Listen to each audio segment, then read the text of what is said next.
ಕರ್ಮ ಪ್ರಕೃತಿಗಳು ಭಾಗ 9. ಶ್ರೀ ಋಷಭನಾಥರಿಂದ ವರ್ಧಮಾನರವರೆಗೆ 24 ತೀರ್ಥಂಕರರಿಗೆ ಜಯವಾಗಲಿ. ನನ್ನ ಸಮಸ್ತ ಗುರುಗಳಿಗೆ ಜಯವಾಗಲಿ. 148 ಕರ್ಮ ಪ್ರಕೃತಿಗಳನ್ನು ಭಾಗ 9ರಲ್ಲಿ ಕೇಳ್ತಾ ಇದ್ದೀರಿ. ಪ್ರಶ್ನೆ 137. ದ್ವಿ ಇಂದ್ರಿಯ ಜಾತಿ ನಾಮಕರ್ಮ ಎಂದರೆ ಏನು? ಈಗ ನೋಡಿ, ನಾಮಕರ್ಮ ಒಟ್ಟು 93ರಲ್ಲಿದು 6ನೇದು, ಮತ್ತೆ ಒಟ್ಟು 148 ಕರ್ಮ ಪ್ರಕೃತಿಗಳಲ್ಲಿ 54ನೇದು. ಗೊತ್ತಾಗ್ತಿದೆಯಲ್ಲ ಅದು? ಉತ್ತರ: ಯಾವ ಕರ್ಮದ ಉದಯದಿಂದ ಸ್ಪರ್ಶನ ಮತ್ತು ರಸನಾ ಇಂದ್ರಿಯಗಳು ಇರುವ ಶರೀರದಲ್ಲಿ ಜೀವವು ಜನ್ಮ ಪಡೆಯುವುದೋ ಅದು ದ್ವಿ ಇಂದ್ರಿಯ ಜಾತಿ ನಾಮ ಕರ್ಮ ಇದೆ. ಉದಾಹರಣೆಗೆ ಕೃಮಿ, ಶಂಖ ಆದಿ ಅನೇಕ ಪ್ರಕಾರದ ಜೀವಗಳು. ಪ್ರಶ್ನೆ 138. ತ್ರಿಇಂದ್ರಿಯ ಜಾತಿ ನಾನಾ ಕರ್ಮ ಎಂದರೆ ಏನು? ಈಗ ನೋಡಿ, ಇಲ್ಲಿ ನಾಮಕರ್ಮ ಒಟ್ಟು 93ರಲ್ಲಿ 7ನೇದು, ಮತ್ತೆ ಒಟ್ಟು ಕರ್ಮ ಪ್ರಕೃತಿಗಳು 148ರಲ್ಲಿ 55ನೇದು. ಉತ್ತರ: ಯಾವ ಕರ್ಮದ ಉದಯದಿಂದ ಜೀವವು ಸ್ಪರ್ಶನ, ರಸನ, ಘ್ರಾಣ ಈ 3 ಇಂದ್ರಿಯಗಳು ಇರುವ ಶರೀರದಲ್ಲಿ ಜನ್ಮ ಪಡೆಯುವುದೋ ಅದು ತ್ರಿಇಂದ್ರಿಯ ಜಾತಿ ನಾಮಕರ್ಮ ಇದೆ. ಉದಾಹರಣೆಗೆ ಇರುವೆಗಳು, ಇಂದ್ರಗೋಪ ಆದಿ ಅನೇಕ ಪ್ರಕಾರದ ಜೀವಗಳು. ಪ್ರಶ್ನೆ 139. ಚತುರಿಂದ್ರಿಯ ಜಾತಿ ನಾಮಕರ್ಮ ಎಂದರೆ ಏನು? ಈಗ ನೋಡ್ರಿ, ಇಲ್ಲಿ ನಾಮಕರ್ಮ 93ರಲ್ಲಿ 8ನೇದು, ಒಟ್ಟು ಕರ್ಮ ಪ್ರಕೃತಿ 148ರಲ್ಲಿ 56ನೇದು. ಉತ್ತರ: ಯಾವ ಕರ್ಮದ ಉದಯದಿಂದ ಜೀವವು ಸ್ಪರ್ಶನ, ರಸನ, ಘ್ರಾಣ, ಚಕ್ಷು ಈ 4 ಇಂದ್ರಿಯಗಳು ಇರುವ ಶರೀರದಲ್ಲಿ ಜನ್ಮವನ್ನು ಪಡೆಯುತ್ತದೆಯೋ ಅದು ಚತುರಿಂದ್ರಿಯ ಜಾತಿ ನಾಮಕರ್ಮ ಇದೆ. ಉದಾಹರಣೆಗೆ ಸೊಳ್ಳೆ, ಪತಂಗ, ಕೀಟ, ಭ್ರಮರ, ಮಧುಕರ ಆದಿ ಅನೇಕ ಜೀವಗಳು. ಪ್ರಶ್ನೆ 140. ಪಂಚೇಂದ್ರಿಯ ಜಾತಿ ನಾಮಕರ್ಮ ಎಂದರೆ ಏನು? ಉತ್ತರ: ಅಂದ್ರೆ ನೋಡ್ರಿ, ಈಗ ಇದು ಎಷ್ಟನೇದು ಗೊತ್ತಾಗ್ತಿದೆಯಲ್ಲ ನಿಮ್ಗೆ ಇಲ್ಲಿ? ಅಂದ್ರೆ ನೋಡಿ, ನಾಮಕರ್ಮ 93 ಪ್ರಕೃತಿಗಳಲ್ಲಿ ಇದು 9ನೇದು, ಒಟ್ಟು ಕರ್ಮ ಪ್ರಕೃತಿ 148ರಲ್ಲಿ ಇದು 57ನೇದು. ಉತ್ತರ: ಯಾವ ಕರ್ಮದ ಉದಯದಿಂದ ಜೀವವು ಸ್ಪರ್ಶನ, ರಸನ, ಘ್ರಾಣ, ಚಕ್ಷು, ಶ್ರೋತೃ ಅಂದ್ರೆ ಕರ್ಣ ಈ 5 ಇಂದ್ರಿಯಗಳು ಇರುವ ಶರೀರದಲ್ಲಿ ಜನ್ಮ ಪಡೆಯುವುದೋ ಅದು ಪಂಚೇಂದ್ರಿಯ ಜಾತಿ ನಾಮಕರ್ಮ ಇದೆ. ಉದಾಹರಣೆಗೆ ನಾರಕಿ, ದೇವ, ಮನುಷ್ಯ, ಎತ್ತು, ಆನೆ ಆದಿ. ಇಲ್ಲಿ ಒಂದು ಸೂಚನೆಯನ್ನ ನೆನಪಿಟ್ಕೊಡ್ರಿ. 7 ನರಕದ ಸಂಪೂರ್ಣ ಅಸಂಖ್ಯಾತ ನಾರಕಿ ಜೀವಗಳು ಮತ್ತು 4 ಪ್ರಕಾರದ ಅಸಂಖ್ಯಾತ ದೇವ ಪರ್ಯಾಯದ ಜೀವಗಳು ಮತ್ತು ಸಂಖ್ಯಾತ ಮನುಷ್ಯ ಜೀವ, ಇವು 3 ಯಾವುದು ನಾರಕಿ, ದೇವ, ಮನುಷ್ಯ ಇವರೆಲ್ಲರೂ ಕೂಡ ನಿಯಮದಿಂದ ಪಂಚೇಂದ್ರಿಯ ಅಂದ್ರೆ 5 ಇಂದ್ರಿಯಗಳಿಂದ ಸಹಿತವೇ ಇರುತ್ತಾರೆ. ನೆನ್ಪಿಟ್ಕೊಡ್ರಿ. ಈ ತ್ರಿಯಂಚಗಳಲ್ಲಿ ಮಾತ್ರ ಏಕೇಂದ್ರದಿಂದ 5 ಇಂದ್ರಿಯ ತನಕ ಭೇದಗಳಾಗ್ತವೆ. ಇನ್ನು ತ್ರಿಯಂಚದಲ್ಲಿ ಎತ್ತು, ಆನೆ ಆದಿ. ಪ್ರಶ್ನೆ 141. ಶರೀರ ನಾಮಕರ್ಮ ಎಂದರೇನು? ಉತ್ತರ: ಯಾವ ಕರ್ಮದ ಉದಯದಿಂದ ಜೀವಕ್ಕೆ ಶರೀರದ ರಚನೆಯಾಗುವುದೋ ಅದು ಶರೀರ ನಾಮಕರ್ಮ ಇದೆ. ಈ ಶರೀರ ಅಂದ್ರೆ ಇವು 5 ಪ್ರಕಾರದವು ಇರುತ್ತವೆ. ಈಗ ಅದರಲ್ಲಿ ಒಂದೊಂದು ಪ್ರಕಾರದ ಶರೀರಗಳನ್ನ ಪ್ರತ್ಯೇಕವಾಗಿ ಹೇಳಲಾಗ್ತದೆ. ನೋಡಿ, ಪ್ರಶ್ನೆ 142. ಔದಾರಿಕ ಶರೀರ ನಾಮಕರ್ಮ ಎಂದರೆ ಏನು?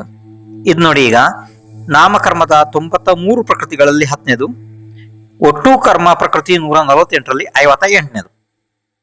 ಉತ್ತರ: ಔದಾರಿಕ ಅಂದರೆ ಸ್ಥೂಲ. ಯಾವ ಕರ್ಮದ ಉದಯದಿಂದ ಶರೀರವು ಗರ್ಭ ಅಥವಾ ಸಮೂರ್ಛನ ಜನ್ಮದಿಂದ ಉತ್ಪನ್ನವಾಗುವುದೋ ಅದು ಔದಾರಿಕ ಶರೀರ ಇದೆ. ಇದು ಸಪ್ತಧಾತುಗಳಿಂದ ಸಹಿತ ಇರುತ್ತದೆ. ಉದಾಹರಣೆಗೆ ಮನುಷ್ಯ, ಆನೆ, ಹುಲಿ ಆದಿ. ಪ್ರಶ್ನೆ 143. ಸಪ್ತಧಾತುಗಳು ಯಾವುವು? ಉತ್ತರ: ರಸ, ರಕ್ತ, ಮಾಂಸ, ಕೊಬ್ಬು, ಎಲುಬು, ಮಜ್ಜ ಮತ್ತು ವೀರ್ಯ. ಪ್ರಶ್ನೆ 144. ವೈಕ್ರಿಯಿಕ ಶರೀರ ನಾಮಕರ್ಮ ಎಂದರೆ ಏನು? ಈಗ ನೋಡಿ, ನಾಮಕರ್ಮ ಒಟ್ಟು 93ರಲ್ಲಿ ಇದು 11ನೇದು ಮತ್ತು ಒಟ್ಟು ಕರ್ಮ ಪ್ರಕೃತಿಗಳು 148ರಲ್ಲಿ 59ನೇದು. ಉತ್ತರ: ವಿಕ್ರಿಯದ ಅರ್ಥ ಎಂದರೆ ಶರೀರದ ಸ್ವಾಭಾವಿಕ ಆಕಾರದ ಹೊರತು ಬೇರೆ ಪ್ರಕಾರದ ಆಕಾರ ಮಾಡುವ ಸಾಮರ್ಥ್ಯ. ಇದರಲ್ಲಿ ಶರೀರವನ್ನು ಹಗುರ, ಭಾರ, ಸಣ್ಣದು, ದೊಡ್ಡದು ಆದಿ ಬೇರೆ ಬೇರೆ ರೂಪ ಮಾಡಬಹುದು. ಇದು ಸಪ್ತಧಾತು ರಹಿತ ಶರೀರವಾಗಿರುತ್ತದೆ. ಇದು ವೈಕ್ರಿಕ ಶರೀರ ನಾಮಕರ್ಮ ಇದೆ. ನಾರಕಿ ಮತ್ತು ದೇವತೆಗಳಿಗೆ ಈ ಶರೀರ ಇರುತ್ತದೆ. ಪ್ರಶ್ನೆ 145. ಆಹಾರಕ ಶರೀರ ನಾಮಕರ್ಮ ಎಂದರೆ ಏನು? ಇದು ನೋಡಿ, ನಾಮಕರ್ಮ ಒಟ್ಟು 93 ಪ್ರಕೃತಿಗಳಲ್ಲಿ 12ನೇದು, ಒಟ್ಟು 148 ಕರ್ಮ ಪ್ರಕೃತಿಗಳಲ್ಲಿ 60ನೇದು. ಉತ್ತರ: ಆರನೆಯ ಗುಣಸ್ಥಾನವರ್ತಿ ಪ್ರಮತ್ತ ಸಂಯತ ಕೆಲವೊಂದು ದಿಗಂಬರ ಮುನಿಗಳಿಗೆ ಸೂಕ್ಷ್ಮ ತತ್ವದ ಅಂದರೆ ಸೂಕ್ಷ್ಮ ತತ್ವಗಳ ಸಲುವಾಗಿ ಜಿಜ್ಞಾಸೆ ಉಂಟಾದ ಬಳಿಕ ಯಾವ ಶರೀರದ ಮೂಲಕ ಕೇವಲಿ ಅಥವಾ ಶ್ರುತ ಕೇವಲಿಗಳ ಹತ್ತಿರ ಹೋಗಿ ಸಂಶಯಗಳ ಸಮಾಧಾನ ಮಾಡಿಕೊಳ್ಳುತ್ತಾರೆಯೋ ಅದು ಆಹಾರಕ ಶರೀರ ಇದೆ. ಇದು ಆಹಾರಕ ಶರೀರ ನಾಮಕರ್ಮ ಇದೆ. ಪ್ರಶ್ನೆ 146. ಆಹಾರಕ ಶರೀರದ ವಿಶೇಷತೆಗಳು ಏನು? ಉತ್ತರ: ಇದು ಆಹಾರಕ ವೃದ್ಧಿಧಾರಿ ದಿಗಂಬರ ಮುನಿಗಳಿಗೆ ತಲೆಯ ಮಧ್ಯದಲ್ಲಿ 1 ಮೊಳ ಎತ್ತರ, ಬಿಳಿ ಬಣ್ಣದ ಪುರುಷಾಕಾರ ಗೊಂಬೆಯ ರೀತಿಯಿಂದ ಹೊರಡುತ್ತದೆ. ಇದರ ಅವಧಿ 1 ಸಾರಿ ಹೊರಟಾಗ ಕೇವಲ ಅಂತರ ಮುಹೂರ್ತ ಮಾತ್ರ ಇರುತ್ತದೆ. ಇದನ್ನು ಶಸ್ತ್ರಗಳಿಂದ ಭೇದಿಸಲಾಗುವುದಿಲ್ಲ, ಅಗ್ನಿಯಿಂದ ಸುಡಲಾಗುವುದಿಲ್ಲ, ಕಲ್ಲು ಬಂಡೆ ಪರ್ವತಗಳಿಂದ ತಡೆಯಲಾಗುವುದಿಲ್ಲ. ಇದು ಸಪ್ತಧಾತು ರಹಿತ ಶರೀರ ಇರುತ್ತದೆ. ಪ್ರಶ್ನೆ 147. ತೈಜಸ ಶರೀರ ನಾಮಕರ್ಮ ಎಂದರೆ ಏನು? ಈಗ ಇದು ನಾಮಕರ್ಮ 93ರಲ್ಲಿ 13ನೇದು ಅಲ್ವಾ? ಅದಾದ್ಮೇಲೆ ಇಲ್ಲಿ ಒಟ್ಟು ಕರ್ಮಗಳು 148ರಲ್ಲಿ 61ನೇದು. ಗೊತ್ತಾಗ್ತಾ ಇದೆಯಲ್ಲ ಇದೀಗ? ಉತ್ತರ: ಔದಾರಿಕ ಆದಿ ಸ್ಥೂಲ ಶರೀರಗಳಲ್ಲಿ ಕಾಂತಿ ಅಥವಾ ತೇಜಸ್ಸು ಉತ್ಪನ್ನ ಮಾಡುವ ಸೂಕ್ಷ್ಮ ಶರೀರ ಇದೆ. ಇದು ಪ್ರತಿಯೊಂದು ಸಂಸಾರಿ ಜೀವದಲ್ಲಿ ಯಾವಾಗಲೂ ಇರುತ್ತದೆ. ಇದರಿಂದಲೇ ಶರೀರದಲ್ಲಿ ಉಷ್ಣತೆ, ಜಠರಾಗ್ನಿ ಉತ್ಪನ್ನವಾಗುತ್ತದೆ. ಇದು ತೈಜಸ ಶರೀರ ನಾಮಕರ್ಮ ಇದೆ. ಪ್ರಶ್ನೆ 148. ಕಾರ್ಮಾಣು ಶರೀರ ನಾಮಕರ್ಮ ಎಂದರೆ ಏನು? ಇಲ್ಲಿ ನಾಮಕರ್ಮದ 93ರಲ್ಲಿ ಒಟ್ಟು 93ರಲ್ಲಿ ಎಷ್ಟು? 14. ಒಟ್ಟು ಕರ್ಮ ಪ್ರಕೃತಿಗಳು 148ರಲ್ಲಿ 62ನೇದು. ಉತ್ತರ: ಜ್ಞಾನ, ವರ್ಣ ಆದಿ 8 ಪ್ರಕಾರದ ಕರ್ಮಗಳ ಸ್ಕಂದಕ್ಕೆ ಕಾರ್ಮಾಣು ಶರೀರ ಎನ್ನುವರು. ಇದು ಅತ್ಯಂತ ಸೂಕ್ಷ್ಮ ಇದ್ದು ಸಂಸಾರಿ ಪ್ರತಿಯೊಂದು ಜೀವನಿಗೂ ಇರುತ್ತದೆ. ಇದು ಕಾರ್ಮಾಣು ಶರೀರ ನಾಮಕರ್ಮ ಇದೆ. ಪ್ರಶ್ನೆ 149. ಯಾವ ಶರೀರಕ್ಕಿಂತ ಯಾವ ಶರೀರ ಸೂಕ್ಷ್ಮ ಇರುತ್ತದೆ? ಉತ್ತರ: ಔದಾರಿಕಕ್ಕಿಂತ ವೈಕ್ರಿಯಿಕ ಸೂಕ್ಷ್ಮ ಇರುತ್ತದೆ. ವೈಕ್ರಿಯಿಕಕ್ಕಿಂತ ಆಹಾರಕ ಸೂಕ್ಷ್ಮ ಇರುತ್ತದೆ. ಆಹಾರಕಕ್ಕಿಂತ ತೈಜಸ ಸೂಕ್ಷ್ಮ ಇರುತ್ತದೆ. ತೈಜಸಕ್ಕಿಂತಲೂ ಕಾರ್ಮಾಣು ಸೂಕ್ಷ್ಮ ಇರುತ್ತದೆ. ಆದರೆ ಇವುಗಳಲ್ಲಿ ಒಂದು ಆಶ್ಚರ್ಯದ ವಿಷಯ ಇದೆ. ಮುಂದಿನ ಶರೀರಗಳು ಸೂಕ್ಷ್ಮ ಇದ್ದರೂ ಕೂಡ ಪರಮಾಣುಗಳ ಸಂಖ್ಯೆ ಅಧಿಕ ಇರುತ್ತದೆ. ಉದಾಹರಣೆಗೆ ಹತ್ತಿಯ ರಾಶಿ ಮತ್ತು ಕಬ್ಬಿಣದ ಗುಂಡಿನಂತೆ. ಅಥವಾ ಇನ್ನೊಂದು ಉದಾಹರಣೆ, ಮರದಲ್ಲಿ ಕೆತ್ತಿದ ಮೂರ್ತಿ ಮತ್ತು ಬೆಳ್ಳಿಯ ಮೂರ್ತಿ ಇದ್ದ ಹಾಗೆ. ನೋಡಿ, ಈಗ ಹತ್ತಿಯ ದೊಡ್ಡ ರಾಶಿ ಇದ್ದರೂ ಕೂಡ ಕಬ್ಬಿಣದ ಸಣ್ಣದ ಒಂದು ತುಂಡು ಇದ್ರೂ ಕೂಡ ಎಷ್ಟು ಅದರಲ್ಲಿ ಪರಮಾಣುಗಳು ಜಾಸ್ತಿ ಇರ್ತವಲ್ಲ, ಬಹಳ ಇರ್ತದಲ್ಲ.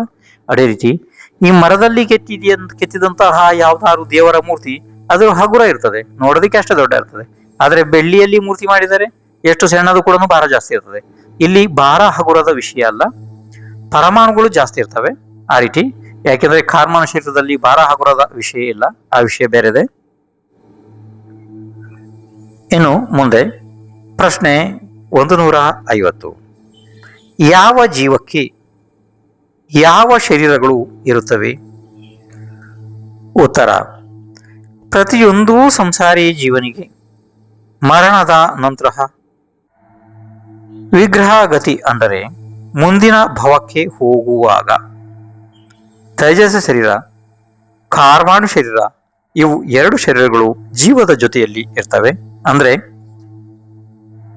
ಒಂದು ಭವದಲ್ಲಿ ಜೀವ ಸತ್ತು ಹೋಗಿ ಇನ್ನೊಂದು ಭವಕ್ಕೆ ಹೋಗಬೇಕಾದ್ರೆ ಆತ್ಮನನ್ನ ತೆಗೆದುಕೊಂಡು ಹೋಗುವುದೇ ಕಾರ್ಮಾಣು ಶರೀರ. ಜೀವ ಸ್ವಂತ ತನ್ನ ಇಚ್ಛೆಯಿಂದ ಹೋಗುವುದು ಅದು ಅಲ್ಲ, ಅದು ಕಾರ್ಮಾಣು ಶರೀರದ ಕೆಲಸ ಇದೆ. ಆ ಕಾರ್ಮಾಣು ಜೊತೆಗೆ ತೈಜಸ ಕೂಡ ಇರ್ತದೆ. ಗೊತ್ತಾಯ್ತಲ್ಲ? ಇದನ್ನ ಆದಷ್ಟು ಪ್ರಯತ್ನಪೂರ್ವಕವಾಗಿ ಅರ್ಥ ಮಾಡಿಕೊಳ್ರಿ. ಸತ್ತ ನಂತರ ಜೀವ ಹೋಗ್ಬೇಕಿದ್ರೆ ಅದರ ಜೊತೆಗೆ ಕಾರ್ಮಾಣು ಶರೀರ ಮತ್ತೆ ತೈಜಸ್ ಶರೀರಗಳು ಇರ್ತವೆ. ಸಂಪೂರ್ಣ ನಾರಕಿ ಜೀವಗಳು ಮತ್ತು ಎಲ್ಲಾ ದೇವ ಪರ್ಯಾಯದ ಜೀವಗಳಿಗೆ ವೈಕ್ರಿಯಿಕ ಶರೀರ, ತೈಜಸ್ ಶರೀರ, ಕಾರ್ಮಾಣು ಶರೀರ, ಈ 3 ಶರೀರಗಳು ಯಾವಾಗಲೂ ಇರುತ್ತವೆ. ತಿರ್ಯಂಚ ಮತ್ತು ಮನುಷ್ಯ ಪರ್ಯಾಯದ ಜೀವಗಳಿಗೆ ಔದಾರಿಕ ಶರೀರ, ತೈಜಸ್ ಶರೀರ ಮತ್ತು ಕಾರ್ಮಾಣು ಶರೀರ, ಈ 3 ಶರೀರಗಳು ಇರುತ್ತವೆ. ಆಹಾರಕ ವೃದ್ಧಿಧಾರಿ ದಿಗಂಬರ ಮುನಿಗಳಿಗೆ ಔದಾರಿಕ, ಆಹಾರಕ, ತೈಜಸ, ಕಾರ್ಮಾಣು ಈ 4 ಶರೀರಗಳು ಇರುತ್ತವೆ. ಇಷ್ಟೆಲ್ಲಾ ಶರೀರಗಳು ಒಂದೇ ಸಮಯದಲ್ಲಿ ಒಂದು ಜೀವದಲ್ಲಿ ಇರಲು ಸಾಧ್ಯ ಇದೆ. ಒಂದೇ ಸಮಯದಲ್ಲಿ ಒಂದು ಜೀವದಲ್ಲಿ 5 ಶರೀರಗಳು ಯಾವಾಗಲೂ ಇರಲು ಯಾವಾಗಲೂ ಸಾಧ್ಯವೇ ಇಲ್ಲ. ಬಹಳ ಆದ್ರೆ 4 ಶರೀರದವರೆಗೆ ಆಗ್ಬೋದು ಒಂದು ಜೀವದಲ್ಲಿ. ಈಗ ನಮ್ಮ ಮತ್ತೆ ನಿಮ್ಮ ಜೊತೆಗೆ 3 ಶರೀರಗಳು ಇದ್ದಾವೆ. ಅಂದ್ರೆ ಇದು ಕಣ್ಣಿಗೆ ಕಾಣುವುದು, ಇದು ಔದಾರಿಕ ಶರೀರ. ಇಷ್ಟೇ ದೊಡ್ಡ ಪ್ರಮಾಣದಲ್ಲಿ ತೈಜಸ ಮತ್ತೆ ಕಾರ್ಮಾಣು 2 ಶರೀರಗಳು, ಅಂದ್ರೆ ಎಲ್ಲ ಸೇರಿ ನಮ್ಮ ಜೊತೆಗೆ 3 ಶರೀರಗಳು ಈಗ ವರ್ತಮಾನದಲ್ಲಿ ಇದ್ದಾವೆ. ಪ್ರಶ್ನೆ 151. ಅಂಗೋಪಾಂಗ ನಾಮಕರ್ಮ ಎಂದರೆ ಏನು? ಉತ್ತರ: ಯಾವ ಕರ್ಮದ ಉದಯದಿಂದ ಶರೀರದಲ್ಲಿ ಅಂಗ ಅಂದ್ರೆ ಅಂಗಗಳು, ಅವು ಯಾವಪ್ಪ? ಅಂಗಗಳು ಅಂತಂದ್ರೆ 2 ಕಾಲುಗಳು, 2 ಕೈಗಳು, 1 ತೊಡೆ, 1 ಬೆನ್ನು, 1 ಎದೆ, 1 ಮಸ್ತಕ ಅಂದ್ರೆ ತಲೆ. ಇವು 8 ಅಂಗಗಳು. ಮತ್ತು ಹಣೆ, ಮೂಗು, ಕಿವಿ, ಕಣ್ಣು, ತುಟಿ, ಬೆರಳು, ಉಗುರು ಆದಿ ಇವೆಲ್ಲ ಉಪಾಂಗಗಳು ಇರುತ್ತವೆ. ಇವುಗಳು ಯಾವ ಕರ್ಮದಿಂದ ರಚನೆಯಾಗುವವೋ ಆ ಕರ್ಮವನ್ನು ಅಂಗೋಪಾಂಗ ನಾಮಕರ್ಮ ಎನ್ನುವರು. ಇವು 3 ಪ್ರಕಾರದವು ಇರ್ತವೆ. ಪ್ರಶ್ನೆ 152. ಔದಾರಿಕ, ವೈಕ್ರಿಯಿಕ, ಆಹಾರಕ ಶರೀರಗಳ ಅಂಗೋಪಾಂಗ ನಾಮಕರ್ಮ ಎಂದರೆ ಏನು? ಇಲ್ಲೊಂದು ಸ್ವಲ್ಪ ಸೂಚನೆ, ಇಲ್ಲಿ ಸ್ವಲ್ಪ ಪದ್ಧತಿ ಚೇಂಜ್ ಆದ ಕೂಡ ನಿಮ್ಗೆ ಸ್ವಲ್ಪ ಕಠಿಣ ಅನ್ಸ್ಬೋದು. ಆ ಥರ ಅಲ್ಲ, ಬಹಳ ಸರಳ ಇದೆ ನೋಡಿ. ಇಲ್ಲಿ ನಾಮಕರ್ಮ 93ರಲ್ಲಿ 15, 16, 17. ಅದಕ್ಕೀಗ ಇಲ್ಲಿ ಉತ್ತರ ಕೊಡಲಾಗ್ತದೆ. ಯಾಕೆಂದ್ರೆ 3 ಶರೀರಗಳು ಯಾವುದು? ಔದಾರಿಕ, ವೈಕ್ರಿಕ, ಆಹಾರಕ ಆಯ್ತು. ಒಟ್ಟು ಕರ್ಮ ಪ್ರಕೃತಿ 148ರಲ್ಲಿ ಕರ್ಮಗಳಲ್ಲಿ 63, 64, 65 ಇಲ್ಲಿ ನೋಡಿ ಇದು ಇದೆಯಲ್ಲ. ಅದಕ್ಕೆ ಈಗ ಉತ್ತರ ಕೊಡಲಾಗುವುದು. ಉತ್ತರ: ಯಾವ ಕರ್ಮದ ಉದಯದಿಂದ ಔದಾರಿಕ ಶರೀರದ ಅಂಗ ಮತ್ತು ಉಪಾಂಗಗಳು, ವೈಕ್ರಿಯಿಕ ಶರೀರದ ಅಂಗ ಮತ್ತು ಉಪಾಂಗಗಳು, ಆಹಾರಕ ಶರೀರದ ಅಂಗ ಮತ್ತು ಉಪಾಂಗಗಳ ರಚನೆ ಆಗುವುದು ಅದು ಅಂಗೋಪಾಂಗ ನಾಮಕರ್ಮ ಇದೆ. ಪ್ರಶ್ನೆ 153. ಶರೀರಗಳು 5 ಇವೆ, ಆದರೆ ಮತ್ತೆ ಅಂಗೋಪಾಂಗ 3 ಏಕೆ? ಇದು ಪ್ರಶ್ನೆ ನೋಡ್ರಿ. ಪ್ರಶ್ನೆ ಅರ್ಥ ಆಗ್ತಿದೆಯಾ? ಪ್ರಶ್ನೆ ಏನಪ್ಪ? ಶರೀರಗಳು 5 ಇವೆ. ಯಾವ್ದಪ್ಪ ಶರೀರಗಳು 5? ನೀವೀಗ ಓದಿದ್ರಲ್ಲ, ಯಾವುದು? ಔದಾರಿಕ, ವೈಕ್ರಿಕ, ಆಹಾರಕ, ತೈಜಸ, ಕಾರ್ಮಾಣು 5 ಶರೀರ ಅಲ್ವಾ? ಹೌದು, ಶರೀರಗಳದು 5 ಇದಾವೆ. ಆದ್ರೆ ಈ ಅಂಗೋಪಾಂಗ ನಾಮಕರ್ಮ ಮಾತ್ರ 3 ಇದಾವೆ. ಯಾಕೆ? ಉತ್ತರ: ತೈಜಸ ಮತ್ತು ಕಾರ್ಮಾಣು ಶರೀರಗಳದ್ದು ಅಂಗೋಪಾಂಗ ಇರುವುದಿಲ್ಲ. ಕಾರಣ, ಎಷ್ಟು ಪ್ರಕಾರದ ಭೋಗಗಳು ಇವೆ ಅವೆಲ್ಲ ಅಂಗ ಮತ್ತು ಉಪಾಂಗಗಳಿಂದ ಆಗುತ್ತದೆ. ಆದರೆ ತೈಜಸ ಮತ್ತು ಕಾರ್ಮಾಣು ಇವು 2 ಶರೀರ ನಿರುಪಭೋಗ ಇವೆ. ಇವು ನಿರುಪಭೋಗ ಇದಾವೆ. ಆದ್ರಿಂದ ಪ್ರಶ್ನೆ ಅಂದ್ರೆ ನಿರುಪಭೋಗ ಅಂದ್ರೆ ಇವು ಉಪಭೋಗದಿಂದ ರೈತ ಇದ್ದಾವೆ. ಆ ಥರ. ಪ್ರಶ್ನೆ 154. ನಿರ್ಮಾಣ ನಾಮಕರ್ಮ ಎಂದರೆ ಏನು? ಈಗ ಇದರೊಳಗಡೆ ನಿಮ್ಗೆ ಗೊತ್ತಾಗ್ತಿದೆಯಲ್ಲ, ಇಲ್ಲಿ ನೋಡಿ. ನಾಮಕರ್ಮದ 93ರಲ್ಲಿ ಇದು 18, ಒಟ್ಟು ಕರ್ಮ ಪ್ರಕೃತಿ 148ರಲ್ಲಿ 66 ಅಲ್ವಾ? ಉತ್ತರ ನೋಡಿ, ಕೇಳಿ. ಉತ್ತರ: ಯಾವುದರ ನಿಮಿತ್ತದಿಂದ ಪರಿನಿಷ್ಪತ್ತಿ ಅಂದರೆ ರಚನೆಯಾಗುತ್ತದೆಯೋ ಅದು ನಿರ್ಮಾಣ ನಾಮಕರ್ಮ ಇದೆ. ವಿದ್ಯಾಭೂಷಣ್ ಮಹಾರಾಜರ ಆ್ಯಪ್ ಅನ್ನು ಡೌನ್ಲೋಡ್ ಮಾಡಿಕೊಳ್ಳಲು ಪ್ಲೇಸ್ಟೋರ್ ಅನ್ನು ಓಪನ್ ಮಾಡಿ ಹಾಗೂ ಟೈಪ್ ಮಾಡಿ ವಿದ್ಯಾಭೂಷಣ್ ಮಹಾರಾಜರ ಫೋಟೋ ಕಾಣಿಸುತ್ತೆ, ಅದರ ಮೇಲೆ ಕ್ಲಿಕ್ ಮಾಡಿಕೊಳ್ಳಿ ಹಾಗೂ ಆ್ಯಪ್ ಅನ್ನು ಇನ್ಸ್ಟಾಲ್ ಮಾಡಿಕೊಳ್ಳಿ. ಹಾಗೂ ನಿಮಗೆ ಬೇಕಾದ ಶಾಸ್ತ್ರದ ಸ್ವಾಧ್ಯಾಯವನ್ನು ಆಡಿಯೋ ಮೂಲಕ ಕೇಳಿ ತಿಳಿದುಕೊಳ್ಳಿ. ಯೂಟ್ಯೂಬ್ ಚಾನಲ್ ಅನ್ನು ಸಬ್ಸ್ಕ್ರೈಬ್ ಮಾಡಿ, ಲೈಕ್ ಮತ್ತು ಶೇರ್ ಮಾಡಿ.